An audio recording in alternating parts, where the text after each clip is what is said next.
नमस्ते, शुभ प्रभात। दैनिक जागरण के महत्वपूर्ण खबर में आप सभी का स्वागत है। आज हम बात करेंगे दैनिक जागरण की कुछ महत्वपूर्ण खबरों के बारे में, साथ ही एक यूपीएससी जो विगत वर्ष पूछा गया प्रश्न है उस पर भी चर्चा करेंगे। याद रखिएगा, दैनिक जागरण का राष्ट्रीय संस्करण है तो इसमें आप लोग को वही खबरें मिलेंगी जो आपके परीक्षा के पॉइंट ऑफ व्यू से इंपॉर्टेंट होगी। आशा करती हूँ कि आप लोग को यह खबर अच्छी लगे। अगर खबर अच्छी लगे तो कृपया चैनल को लाइक शेयर सब्सक्राइब जरूर करें। धन्यवाद। तो चलिए देखते हैं आज की क्या खास खबरें, उन्हें हम एक एक करके देख लेते हैं। और खबर की तरफ आगे बढ़ने से पहले हम प्रश्नों को देखेंगे, उसके बाद हम खबरों को एक एक करके देख लेंगे। तो आइए देखते हैं आज का प्रश्न क्या है। यह सिविल सेवा परीक्षा विगत वर्ष 2016 का प्रश्न है। प्रश्न है, एक राष्ट्रीय मुहिम राष्ट्रीय गरिमा अभियान चलाई गई थी और ये जो अभियान चलाया गया था किसके लिए चलाया गया था। नीचे इसके कुछ विकल्प दिए हुए हैं। पहला विकल्प है आवासहीन एवं निराश्रित लोगों के पुनर्वासन तथा उन्हें उपयुक्त जीविकोपार्जन के स्रोत प्रदान करने के लिए, और दूसरा है यौन कर्मियों को उनके पेशे से मुक्त कराने के लिए तथा उन्हें जीविकोपार्जन के वैकल्पिक स्रोत प्रदान करने के लिए। तीसरा है महिला ढोने की प्रथा को समाप्त करने के लिए तथा महिला ढोने वाले कर्मियों को पुनर्वासन के लिए। और चौथा है बंधुआ मजदूरों को बंधन से मुक्त कराने के लिए तथा उन्हें पुनर्वासन के लिए। तो आप लोग से अनुरोध है कि आप लोग इसका आंसर कमेंट बॉक्स में जरूर बताएं और इस क्वेश्चन का पुनः एनालाइज हम वीडियो के लास्ट में जरूर करेंगे। अगर आप लोग को इसकी पूरी जानकारी चाहिए तो आप लोग वीडियो को लास्ट तक जरूर देखें। तो चलिए देखते हैं आज की क्या खास खबरें, उन्हें हम एक एक करके देख लेते हैं। बजा बिगुल बिछी बिसात। मुख्य चुनाव आयुक्त ने जारी किया लोकसभा चुनाव का कार्यक्रम, अधिसूचना जारी। 4 राज्यों के विधानसभा चुनाव भी होंगे साथ। 4 राज्यों के विधानसभा चुनाव होंगे साथ का मतलब है कि 4 राज्य ऐसे जहां विधानसभा के चुनाव लोकसभा के साथ साथ ही होंगे। वो 4 राज्यों में 2 बड़े राज्य हैं, 2 छोटे राज्य हैं। और तो जो बड़े राज्य उसमें आंध्र प्रदेश उड़ीसा है और जो छोटे 2 राज्य हैं उसमें आपको पता है सिक्किम और अरुणाचल प्रदेश शामिल है। एक बहुत बड़ा अनुमान लगाया गया था कि इस बार जो जम्मू कश्मीर में है विधानसभा, वहाँ भी चुनाव कराए जाएंगे विधानसभा चुनाव, लेकिन ऐसा कुछ भी नहीं है। वहाँ जो मुख्य चुनाव आयुक्त है हमारे राजीव कुमार, उन्होंने ऐसी कोई बात नहीं की कि जो जम्मू कश्मीर है उसका भी चुनाव कराया जाएगा। 13 राज्यों की रिक्त पड़ी 26 विधानसभा सीटों के लिए भी उपचुनाव होंगे। 13 राज्यों की जो 26 विधानसभा सीटें उसके लिए भी उपचुनाव होंगे। मतलब कि उपचुनाव जो किसी मृत्यु की वजह से, किसी इसके इस्तीफे की वजह से और किसी के त्यागपत्र दिए जाने की वजह से सीट खाली हो गई थी, और उन्हीं के साथ ही ये सब चुनाव कराए जाएंगे। जो लोकसभा का चुनाव होगा उन्हीं के साथ ही विधानसभा के चुनाव कराए जाएंगे, उपचुनाव। सीईसी बोले चुनाव आयोग के सामने 4 बड़ी चुनौतियां 4 AM से निपटने के लिए भी तैयार है। मतलब 4 बड़ी चुनौतियां जो चुनाव होगा उससे भी निपटने के लिए ये मुख्य चुनाव आयोग की जो पूरा तैयार व्यवस्था है वो पूरा तैयार है। अभी 4 AM क्या है, 4 M क्या है, तो उसके बारे में अगर हम लोग बात कर लें। 4 AM पहला है बाहुबल, मतलब हिंसा का प्रयोग। मतलब वोटर किसी और को वोट देना चाहता है लेकिन उसे डरा धमका कर किसी अन्य व्यक्ति को वोट दिलवाया जा रहा है। तो इसके लिए उन्होंने कहा है, जो मुख्य चुनाव उन्होंने कहा है कि हम बहुत बड़ी सुरक्षा की व्यवस्था बना रहे हैं। जो CRPF के जवान हैं वो इतनी बड़ी मात्रा में तैनात किए जाएंगे कि वो आज से पहले कभी नहीं हुए हैं। और इसके अलावा पुलिस अलग अलग राज्यों, मतलब अलग अलग जगहों से आ रही है और सीट का मुआयना कर रही है। और इस मामले में कलेक्टर को, SB को भी सीधे जिम्मेदार बनाया गया है। कहा है कि आप अपने क्षेत्रों में ऐसा ना होने दें, और अगर आप लोग के क्षेत्रों में ऐसा होता है तो इस सभी जो भी होगा घटना, इस सब का जिम्मेदार आप लोग खुद होंगे, स्वयं होंगे। दूसरी चुनौती उनके सामने है मनी, यानी धन। अब आप लोग को पता ही होगा, उन्होंने सीधे सीधे कहा कि आजकल राजनीतिक दलों में देखते हैं कितने सारे पैसे लग रहे हैं, उनके राजनीतिक दलों को कितना सारा पैसे की उपयोग हो रही है, मतलब कितना सारा पैसा उपयोग हो रहा है। उन्होंने कहा कि हम भी इससे बचने के लिए, पैसों को बचाने के लिए बहुत सारी व्यवस्थाएं कर रहे हैं। इसलिए उन्होंने कहा कि इसमें मतलब जैसे राजनीतिक दल को पैसा मिलता है तो उसको हम लोग देखभाल करेंगे कि बैंक से जो भी बैंक देगी पैसा तो उसमें वो पूरा रिकॉर्ड हमें देगी, सौंपेगी, और जो भी हेलीकॉप्टर से कोई ऐसा सामान आता है उसकी भी पूरी निगरानी ऐसे की जाएगी। तीसरी जो चुनौती उनके सामने है वो मिस इन्फॉर्मेशन, यानी गलत सूचना, गलत खबर, गलत जानकारी। इन्होंने कहा कि हम जानते हैं कि सोशल मीडिया एक बड़ा सहायक है, हमारी बात सोशल मीडिया सभी तक पहुंचाता है, लेकिन ऐसी भी बहुत ज़रूरी बातें हैं को हम सोचने समझने में सोशल मीडिया की बहुत सारी भ्रामक गलत खबरें फैलाई जाती हैं। मतलब सोशल मीडिया एक तरह से तो अच्छा है कि हमारी जो पूरी बातें हैं, जो भी हम सूचना जारी करते हैं वो लोगों तक पहुँचाती हैं, हमारी बातें लोगों तक पहुँचाती हैं। लेकिन सोशल मीडिया में बहुत सारी भ्रामक गलत खबरें भी होती हैं जो फैलाई जाती हैं, उस पर हम नियंत्रण कर रहे हैं, उस पर हम बड़ी कार्रवाई करेंगे। जनता से भी अपील की है उन्होंने कि कहा है कि यदि आप के पास कोई फॉरवर्ड आता है, कोई वीडियो ऑडियो आता है, तो उससे तुरंत मान लेने से पहले आप उस पर एक बार सोचें, उस पर जांच करें, उसका सत्य असत्य के बारे में जांच करें, फिर आप तय करें कि क्या सही है क्या गलत है। और चौथी उनके सामने जो चुनौती आती है वो आदर्श चुनाव, मतलब आदर्श चुनाव संहिता, उसका उल्लंघन। इसके लिए उन्होंने राजनीतिक दल से आग्रह किया है कि आप लोग आप लोग के खिलाफ प्रचार तो आप करेंगे ही, ये बात तो सही है, लेकिन प्रचार में आप किसी को भी आपत्तिजनक शब्द ना बोलें, खराब बातें का प्रयोग ना करें, व्यक्तिगत एक दूसरे पर आप अपेक्ष न लगाएं। इसके लिए उन्होंने एक शेर भी बोला, ऐसे उन्होंने काफ़ी मजाकिया तरीके से राजनीतिक दल को ऐसे उन्होंने अपील की, उन्होंने कहा कि दुश्मनी करो, लेकिन दोस्त बन जाए तो उसका कभी शर्मिंदा ना हो। उन्होंने कहा कि दुश्मनी तो आप करें, लेकिन कभी दोस्त बन जाए तो उसका आप लोग को शर्मिंदा ना हो। और वे बोले आजकल ऐसे उन्होंने बोला ऐसे हम लोग कुछ नहीं कहे।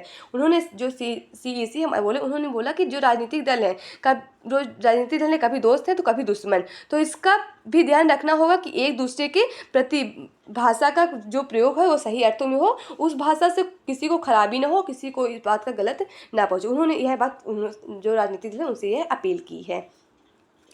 2019 के मुकाबले करीब 7 करोड़ अधिक मतदाता भी अधिक हिस्सा लेंगे, कई उससे ज़्यादा अधिक हिस्सा लेंगे। और भाषण में जाति धर्म की बात और व्यक्तिगत अपेक्षा पर रहेगी रोक।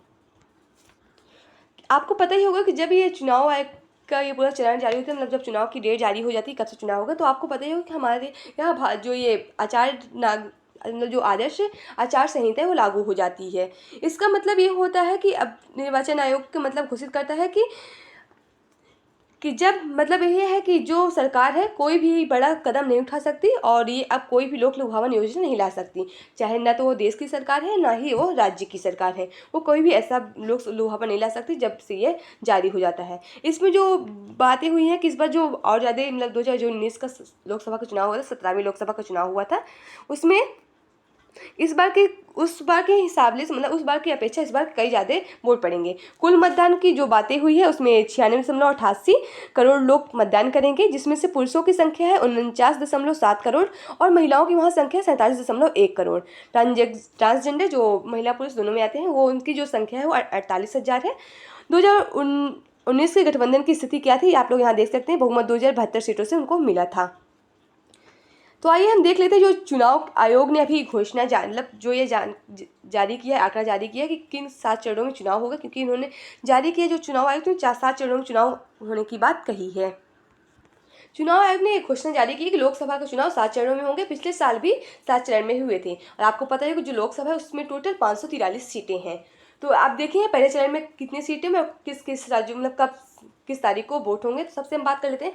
पहला चरण 19 अप्रैल को चुनाव शुरू होने वाला है और 102 सीटों पर वोट किए जाएंगे। दूसरा चरण 26 अप्रैल जिसमें से 89 सीटों पर वोट होगा, और तीसरा चरण 7 मई जिसमें 94 सीटों पर वोट होगा। वहीं चौथा चरण 13 मई को जिसमें 96 सीटों पर वोट होगा, और पांचवा चरण है 20 मई जिसमें से 49 सीटों पर वोट होगा, और छठा चरण है 25 मई जिसमें से 57 सीटों पर वोट होगा, और 1 जून को चुनाव जो होगा उसमें अब जिसमें जो बची आखिरी सीटें हैं 57 सीट, उसमें भी यह वोट होगा। कई राज्यों में चुनाव एक ही चरण में है, तो कई राज्यों में चुनाव के सातों चरण में कई राज्यों का चुनाव 7 चरण में होगा। जो 7 चरण में जिन राज्यों का चुनाव जिसमें उनमें आ रहा है उत्तर प्रदेश, बिहार और पश्चिम बंगाल। ये राज्य ऐसे 7 चरण में इसलिए आ रहे हैं क्योंकि इनकी आपको पता है कि उनकी जनसंख्या है बहुत ही ज़्यादा है, जिसमें चुनाव कराना काफ़ी बेहद मुश्किल भी हो जाता है चुनाव आयोग के लिए। इसलिए इनके जो चुनाव होंगे जितने भी यहाँ की लोकसभा की सीटें होंगी, जिससे आपको पता है कि उत्तर प्रदेश में 80 लोकसभा की सीटें हैं, तो इन सब जो चुनाव होगा 80 लोकसभा की सीट उत्तर प्रदेश में सभी 7 चरण में बांटे जाएंगे, जिनके बारे में आप लोग भी जानते रहिए। और 4 जून को नई सरकार की घोषणा होगी, 4 जून को मतगणना की घोषणा हो जाएगी, जिसके बारे में आप लोग जानते रहिए। इस बार कुछ नए प्रावधान भी किए गए हैं। कुछ नए प्रावधान क्या किए गए हैं उसमें आपको बता दें। जो 85 वर्ष से अधिक लोग के उम्र के लोग हैं उनके घर तक जो मतदान के बूथ के बैंक बूथिंग के जो कर्मचारी होंगे जो चुनाव देना चाहते हैं लेकिन उनकी उम्र काफ़ी होगी, 85 वर्ष से ऊपर हो गई है, और 40% लोग वो विकलांग हैं, तो उनके घर जाके जो मतदान कर्मचारी होंगे वो वहाँ से उनके वोट लेंगे। और ये ये चुनाव की पूरी प्रक्रिया 2.5 महीने तक चलेगी। तो इससे भी आप लोग जानते रहिए कब कब चुनाव होगा। और लोकसभा की सीटों के बारे में आप लोग को पता ही होगा, 543 सीटें हैं लोकसभा में, तो इन सब चीज़ों के बारे में आप लोग जानते रहिए। और अब जल्द ही चुनाव की घोषणा हो गई। आप देख रहे हैं कि आज के पूरे जो न्यूज़पेपर खबरें उसमें पूरे यही चुनाव में सभी एक दूसरे पे आप देख रहे हैं कि सभी के मुंह पे खलबली मची कि कौन से चुनाव के प्रत्याशी मतलब किस पार्टी के प्रत्याशी किस जगह से चुनाव लड़ेंगे। यही सारी बातें आज की पूरे खबरों में हो रही है। तो लोकतंत्र का ये बहुत बड़ा पर्व होता है निर्वाचन। लोकतंत्र का ये बहुत बड़ा पर्व होता है निर्वाचन। इस पर्व की, इस त्यौहार की आप सभी को बहुत बहुत शुभकामनाएं। आप लोग से अनुरोध है कि जितने भी लोग 18 वर्ष के ऊपर हैं वो वो इस दिन छुट्टी ना लें। वो उस दिन अपने घर से बाहर जाए और वोट दें और एक अच्छी सरकार चुनने में मदद करें और लोगों को एक अच्छी सरकार चुन के दें। तो आप लोग से भी अनुरोध है कि आप लोग अगर जो लोग भी इस वीडियो को सुन रहे हैं अगर वो लोग 18 वर्ष से ऊपर हैं तो उन लोग से भी अपील है कि वो लोग भी अपने घर से बाहर निकलें, उस दिन छुट्टी ना मनाएं और जाके वोट दें और लोगों को मतलब जनता को सही एक सरकार दे सकें।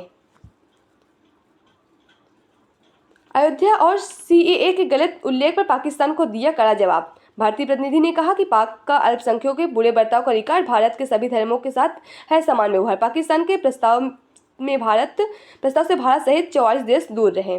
संयुक्त राष्ट्र महासभा में पाकिस्तान द्वारा नकारात्मक अर्थों में अयोध्या एवं राम मंदिर और हाल ही में अभी जो लागू हुआ है सीएए यानी नागरिकता संशोधन अधिनियम के उल्लेख पर भारत ने कड़ा प्रतिवाद किया है। पाकिस्तान भी देख रहे हैं, पाकिस्तान जो हमारा पड़ोसी देश है ना, उससे ये बात उठाई थी कि जो ये गलत हुआ है क्योंकि आपको पता है कि जिसमें आपको पता है कि पाकिस्तान में जो मुस्लिम समुदाय बहुत बड़ा है उसको शामिल नहीं किया गया इस जो अभी नया कानून आया है, उसी में लेके काफ़ी विवाद चल रहा है।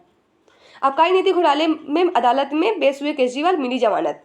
अब देख रहे हैं इनको जो शराबी मामले में इनको ईडी ने 8 बार समन भेजा था ना, उसके इस बार इन्होंने मतलब ये हाई कोर्ट में पेश हुए हैं, उसी पे इन्हें जमानत भी मिल चुकी है। ईडी यानी प्रवर्तन निदेशालय की बात हो रही है। 1 मई 1956 में इसकी स्थापना हुई थी और नई दिल्ली में आपको इसका हेडक्वार्टर देखने को मिलेगा। और इसकी ये जो एजेंसी है ईडी, ये राजस्व विभाग एवं गृह मंत्रालय के अधीन कार्य करती है। तो इसके बारे में आप लोग जानते रहिए। तो आज आप देख रहे हैं जो ये चुनाव का महासमर चलने वाला है, इसी में बातें होंगी कि प्रदर्शन के आधार पर वोट मांगेगा रजक यानी मोदी सरकार करे। प्रधानमंत्री बोले अब लोग भी कह रहे हैं अब की बार 400 के पार। वोट बैंक की राजनीति के लिए विपक्षी दलों का साधा निशाना और 10 वर्षों में भाजपा द्वारा किए गए कार्यों से लागू होगा अवगत कराया जाएगा। मतलब कि जो है कि मतलब जितने भी कार्य किए गए हैं, मतलब जितनी भी योजनाएं लाई उसके आधार पर ये वोट मांगने की बात कह रहे हैं। आप देख रहे हैं कि किन किन आधारों पे वोट सबकी होगी निगाह है जो 2024 का महासमर चल रहा है। तो अगर आप लोग को इसमें इंटरेस्ट हो तो पढ़ लीजिए, बाकी आज के पूरे न्यूज़ में आप लोग को यही देखने को मिलेगा। यह आप लोग का संपादकीय पात्र है। आप लोग के लिए प्रीलिम्स, मेंस, इंटरव्यू, अन्य प्रतियोगी परीक्षा से जुड़ी खबरें मिल जाएंगी, तो इसे आप लोग जरूर पढ़ लीजिए। आज का जो आर्टिकल दिया है जो अभी हाल ही में लागू हुआ है सीएए जो कानून है नागरिकता संशोधन कानून, उसके बारे में दिया है, तो इसे आप लोग जरूर पढ़ लीजिए। इसका काफ़ी विरोध भी हो रहा है। विरोध क्यों हो रहा है तो इसके बारे में आप लोग जानते रहिए, क्योंकि ये जो होता है आर्टिकल मेंस आंसर राइटिंग के लिए काफ़ी इंपॉर्टेंट होता है। अगर आप लोग इसके टॉपिक्स लेके कोई आंसर राइटिंग रिलेट कर रहे हैं तो इसके आप लोग जोड़ के उससे देख सकते हैं। और आपके जो पॉलिटिकल के भारतीय अर्थव्यवस्था का जो आपका सिलेबस है मेंस में आंसर राइटिंग के लिए पेपर 2 से आप इसे जोड़ कर देख सकते हैं, इसे भी आप लोग देख लीजिए। अब यहाँ आपको अंतर्राष्ट्रीय से जुड़ी खबरें मिलेंगी। रूस में चुनाव के दौरान हमले, सीमावर्ती शहरों में यूक्रेन की गोलाबारी में 2 मारे, रिफाइनरी में लगी आग। राष्ट्रपति चुनाव के लिए मतदान का अंतिम दिन आज होगा। अब देख रहे हैं ना रूस में भी मतदान चल रहा है, चुनाव चल रहा है।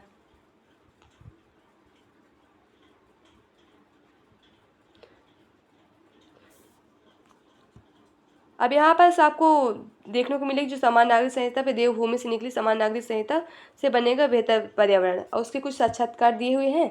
अगर आप लोग को इसको पढ़ना होगा, इंटरेस्ट तो पढ़िए, ना हो कोई बात ही नहीं। यहाँ आपको कुछ मोटिवेटेड कहानी मिल जाएंगी, आप भी इनसे पढ़ के मोटिवेट हो जाइए। यहाँ आपको जनरल नॉलेज जुड़ी और परीक्षा के पढ़ने से बहुत इंपॉर्टेंट खबरें मिलेंगी, तो इसे आप लोग जरूर पढ़िए। आर्थिक, सामाजिक और सांस्कृतिक सहयोग के लिए ब्रुसेल्स की संधि। 1948 में आज ही के दिन ब्रिटेन, नीदरलैंड, बेल्जियम, लग्जमबर्ग और फ्रांस ने ब्रुसेल्स की संधि पर हस्ताक्षर किए थे। 25 अगस्त को यह संधि प्रभावी हुई और इसका मकसद सदस्यों के बीच सैन्य, आर्थिक और सांस्कृतिक सहयोग को बढ़ावा देना। आगे चलकर इसी ने नाटो और पश्चिमी यूरोपीय संघ की नींव रखी थी। अब आप लोग ये बता सकते हैं नाटो की स्थापना कब हुई थी और नाटो में कितने देश वर्तमान में शामिल हुए हैं, और अभी हाल ही में जो नवीनतम देश है नाटो, ये किस लिए मतलब ये कौन सा शामिल हुआ है। और आप लोग बताइए जो यूक्रेन और रूस का जो आपको पता ही होगा जो यूक्रेन और रूस का विवाद चल रहा है, मतलब जो ये युद्ध चल रहा है ये इसी के लेकर चल रहा है कि जो यूरोपियन है वो नाटो में शामिल होना चाहता है, लेकिन जो रूस है वो शामिल उसे नहीं होने जा रहा है। इसी लेकर ये बातें हो रही हैं। धार्मिक उपवास हृदय के लिए होते हैं लाभकारी। नवरात्र या रमजान के दौरान उपवास करने से रक्तचाप और शरीर के वजन में होती है उल्लेखनीय कमी। ब्रिटेन के पीएम ऋषि सुनक हर सप्ताह के पहले 36 घंटों के उपवास को स्वास्थ्य के लिए मानते हैं महत्वपूर्ण। अभी इधर आपको मूवीज जुड़ी खबरें मिल जाएंगी, अगर इंटरेस्ट हो पड़ी ना कोई बात ही नहीं। तो आज की खबरें समाप्त होती है। आशा करती हूँ कि आप लोग को यह खबर अच्छी लगे। अगर खबर अच्छी लगे तो कृपया चैनल को लाइक से सब्सक्राइब जरूर करें। अगर आप लोग के पास कोई सुझाव है तो भी आप लोग हमसे साझा कर सकते हैं। तो चलिए देखते हैं आज की क्या खास खबरें, उन्हें हम एक एक करके देख लेते हैं। आज का जो प्रश्न है उसका हम लोग विश्लेषण देख लेते हैं। आज का प्रश्न था, एक राष्ट्रीय मुहिम राष्ट्रीय गरिमा अभियान चलाई गई थी, ये किसके लिए चलाई गई थी? तो इसका सही जवाब होगा ऑप्शन सी, यानी मेरठ होने की प्रथा को समाप्त करने के लिए, मेरठ होने वाले कर्मियों को पुनर्निर्वासन के लिए। राष्ट्रीय गरिमा अभियान गरिमा हेतु एक राष्ट्रीय मुहिम है एवं मेरठ होने की प्रथा हेतु उन्मूलन के लिए एक राष्ट्रीय अभियान है। यह दलित समुदायों की महिलाओं द्वारा शुरू की गई एक पहल है। यह मेरठ होने की प्रथा को समाप्त करने के लिए व्यापक रूप से नवीन व प्रभावी कार्यक्रम सिद्ध हुआ है। सामाजिक न्याय एवं अधिकारिता मंत्रालय ने महिला ढोने वालों को पहचान और उनके पुनर्वासन के लिए एनजीओ जैसे सफाई कर्मचारी गरिमा अभियान, सुलभ अंतर्राष्ट्रीय आदि को संबंध जारी, ये सब योजनाएं जारी की हैं। तो आज की खबरें समाप्त होती है। आशा करती हूँ कि आप लोग को यह खबर अच्छी लगे। धन्यवाद।